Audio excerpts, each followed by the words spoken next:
Okay folks, welcome back to another edition of Action Figure Imagery. Today we're having a look at G.I. Joe Classified Series Sergeant Stalker. And Sergeant, so you see accessories, you see on the side, symbols on the side, right there. And you see he's number 46, he's a 46 figure. His line, artwork on the back. Everyone's familiar with. They collect this line. A window opening at the top. Artwork of Sergeant Stalker on the side. And you can see that, hopefully you can see that right there pretty good. You see all the accessories he comes with on the inside. Alright, now you've seen the packaging. Now let's look at Sergeant Stalker outside of the packaging. Okay folks, now we have Stalker, or should I say Sergeant Stalker, out of the packaging. And I gotta be careful when I say those words because I almost mistakenly, it's easily to almost mistakenly call him Sergeant Slaughter instead of Stalker, because both the names start with the letter S, double S. Sergeant, get it? Sergeant Stalker, Sergeant Slaughter. So had to be a little bit careful. But here he is out of the packaging, and unlike the packaging, I have him displayed with his hat on. And this is how he is known anyway in the cartoon, in the old G.I. Joe cartoons from the 1980s. Rather than without his hat, even though the packaging had him with his hat on. But this is how he's remembered right here with the hat on his head. And yes, and he was also in those early G.I. Joe cartoons, not in the later Joe cartoons. He was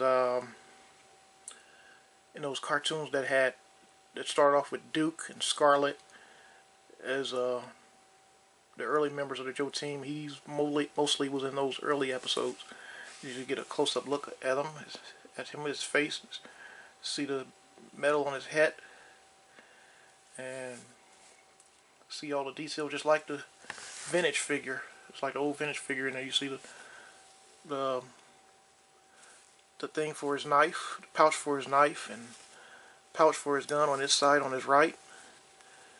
And go down, see his boots, and camouflage striped colors on his uniform. And this little hole in the back right here is for his backpack accessory, which you'll see in a bit.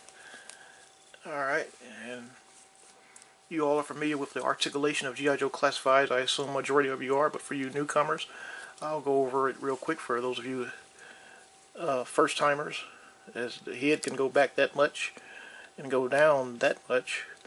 And of course, side to side head movement.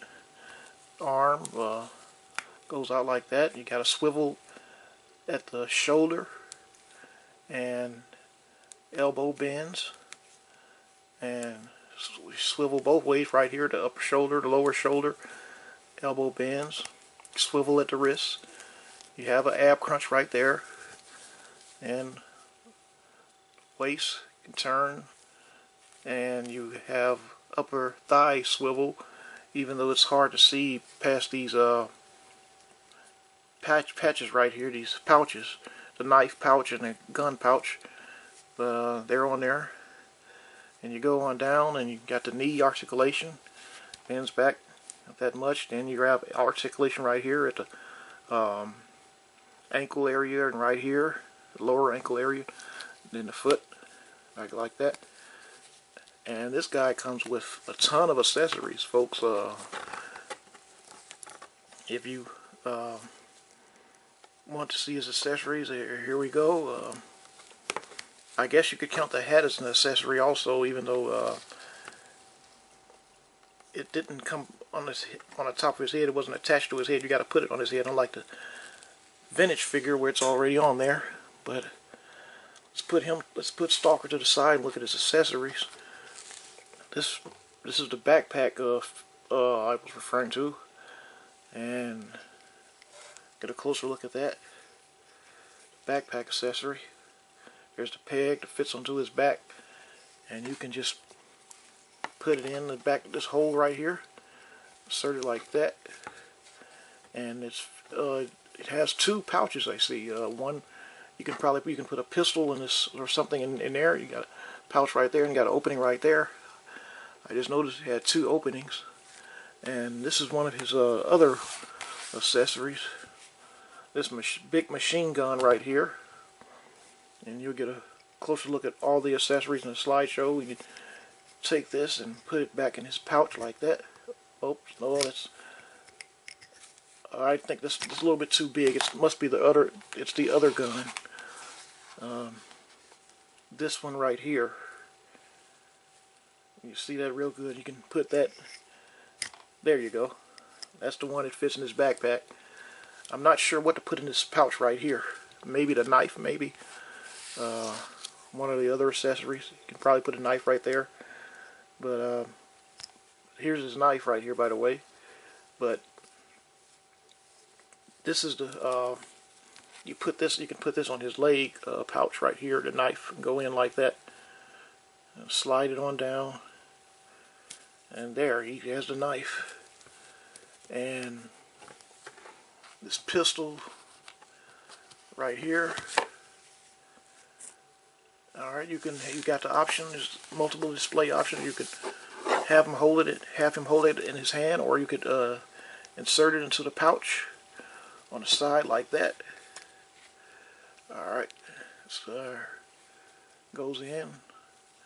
It's up to you how you want it, and then you can have him hold his big rifle with two hands if you want, because that's one thing.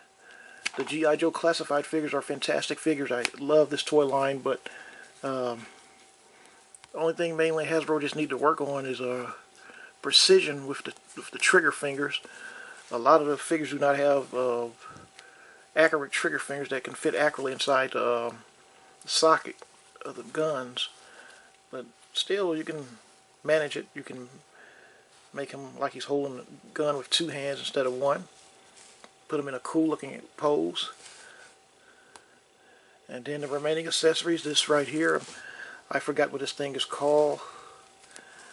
Is it a shawl? And I'm not sure what the purpose of it's for, but you can fit this over his head. You remove the hat and fit it over his head. That way, if you prefer him with it or not. And I don't remember the vintage figure, Stalker figure, also known as Ranger at the time, having an accessory like this. And I used to have the old vintage figure of this character when I was a kid. I don't have it anymore. I don't have that figure anymore. You know how when you're a child and you move and you lose things.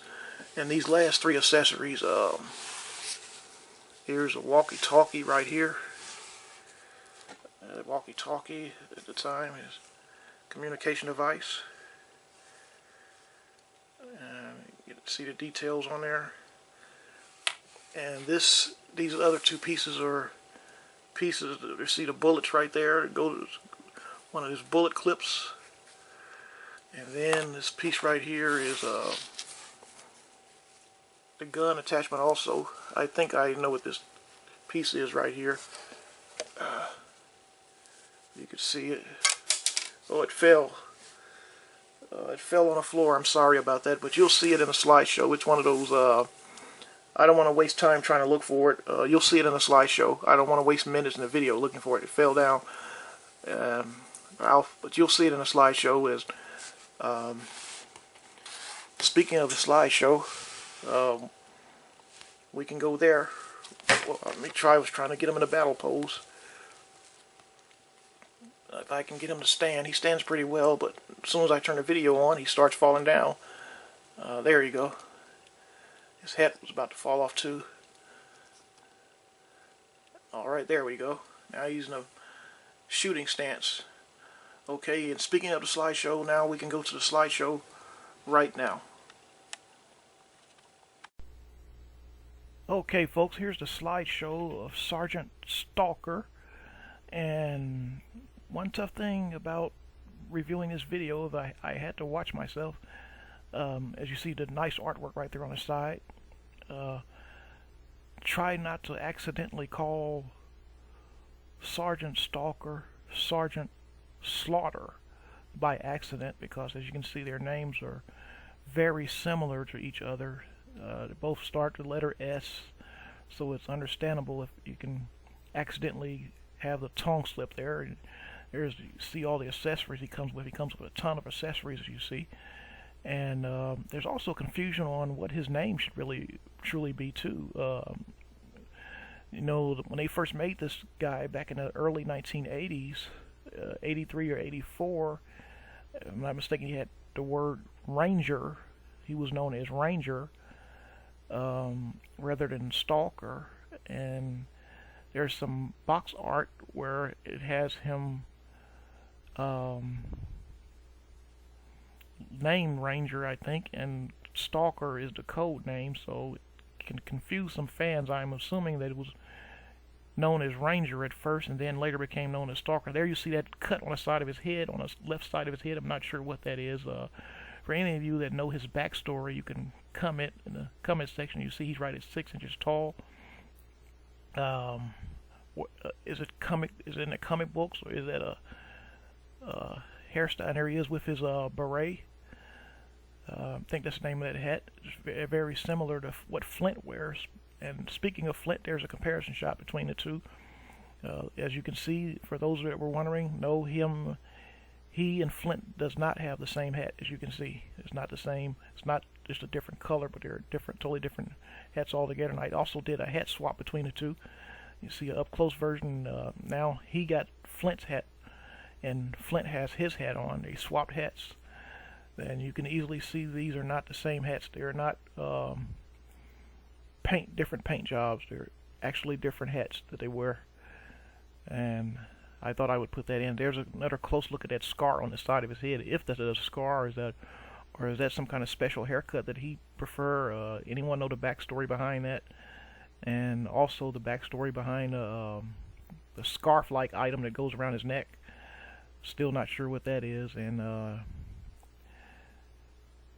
And I don't think, if my memory serves me correctly, I don't think the figures from the 1984, 83 figures came with that scarf-like item. There's other accessories. You see the walkie-talkie, the knife, the bullets, and the cartridge, and all of the guns that he comes with. 3 guns, pistol, and 2 machine-like rifles. And there he is with all of his accessories that you can put on him at the same time. With all the accessories, there's a back view with a backpack-like feature. You see how the gun fits in, and you can still see that scar on the side of his head, too, that reddish-looking scar. And there he is holding it. My efforts at making him hold his gun with 2 hands, one of the machine guns with 2 hands, in a cool pose, I assume. That's it for this video, folks, and I hope you all enjoyed this video. Everyone have a blessed day, and we'll see you in the next video.